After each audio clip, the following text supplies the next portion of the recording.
Well, Marius, this is for you. So it's the 10th of January, and we're discussing and laughing at work why the vaccine, what the vaccine could be. Could it work with things that are already in our bodies? This is breaking news, January the 10th. For centuries, farmers have selectively bred livestock and grown crops to yield the best product.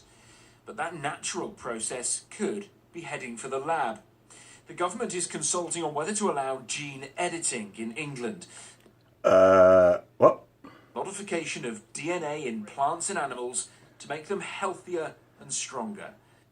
Are you kidding me? Modify the DNA to make them healthier and stronger. And this is a week or so into the vaccinations. And this is just another something they're just saying, hey, this happened. It's something Colchester farmer Tom Bradshaw supports. So to date, we haven't had the ability to use gene editing. So at the moment, we don't know exactly what it can deliver, but it should speed up natural selection.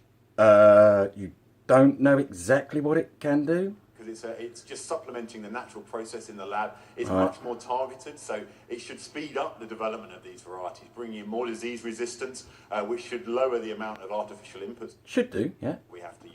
But also in livestock, it could make them more disease tolerant. The government insists gene editing is not the same as genetic modification and doesn't introduce outside DNA, but it is still controversial. And our South and farmer George Young is against the idea. Yeah, let's get both sides. He believes not enough is known about the process. I think quite simply for me, gene editing is just not necessary. If you look at Gene editing.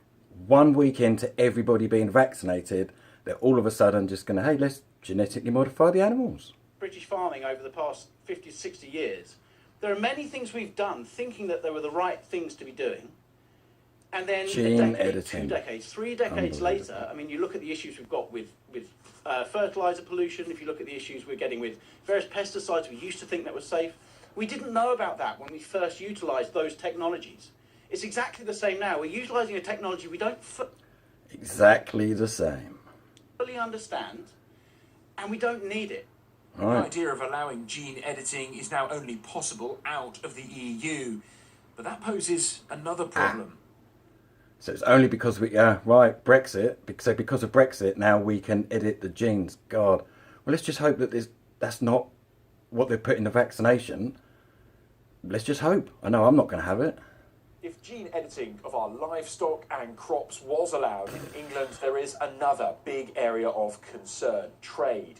The EU has really tight regulations on the process. So if English produce didn't... Yeah, I'm not sure if that's the biggest concern about gene editing in animals at the same time as vaccinations. Trade. Oh yeah, because the average person's concerned about those that. tight restrictions, farmers could face problems when trying to export their goods. Those representing UK food companies do have concerns about how gene editing could impact exports. I think the bigger concern is that they're using gene editing full stop. Man, the same day, 10th of January. It is a crisis, and it's really hard for myself and workmates that are having to build the Nightingale 2 hospital. So we are ground zero. We can see what's happening. And it's a concern. Please comment, like and share, baby.